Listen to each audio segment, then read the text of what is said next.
আর মূর্খ হয়ে থাকা মানেই, নিরক্ষর হয়ে থাকা মানেই, অশিক্ষিত হয়ে থাকা মানেই অন্ধকারে আবদ্ধ হয়ে থাকা। আর রাতের কঠিন অন্ধকারে একজন মানুষের পথ চলা যেমন কঠিনকর হয়ে দাঁড়ায়, ঠিক তেমনি নিরক্ষর হয়ে, অশিক্ষিত হয়ে, মূর্খ হয়ে বাস্তব জীবনে চলাটাও আমাদের কাছে তেমনি কঠিনকর। সেই জন্য ব্যক্তি জীবনকে, পরিবার, সমাজ, রাষ্ট্র, সমগ্র পৃথিবীকে সুন্দর করতে হলে, উন্নত করতে হলে চাই শিক্ষা। শিক্ষার কোনো বিকল্প নেই। জেনে রাখবেন, বিদ্যাহীন জীবন, শিক্ষাহীন জীবন পশু জীবনের চাইতেও নিকৃষ্ট।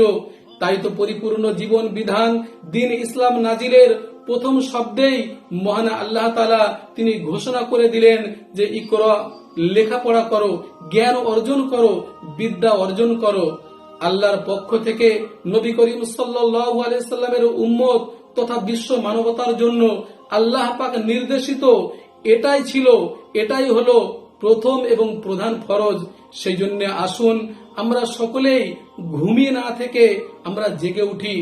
ইসলামের প্রকৃত শিক্ষায় শিক্ষিত হয়ে একটি আদর্শ সমাজ তথা রাষ্ট্র গঠনের দৃঢ় অঙ্গীকার নিয়ে, শপথ নিয়ে আমরা যেন এগিয়ে যেতে পারি সামনে, আরো সামনে।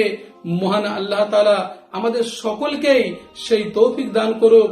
সকলে বলি আল্লাহুম্মা আমিন, আল্লাহুম্মা আমিন।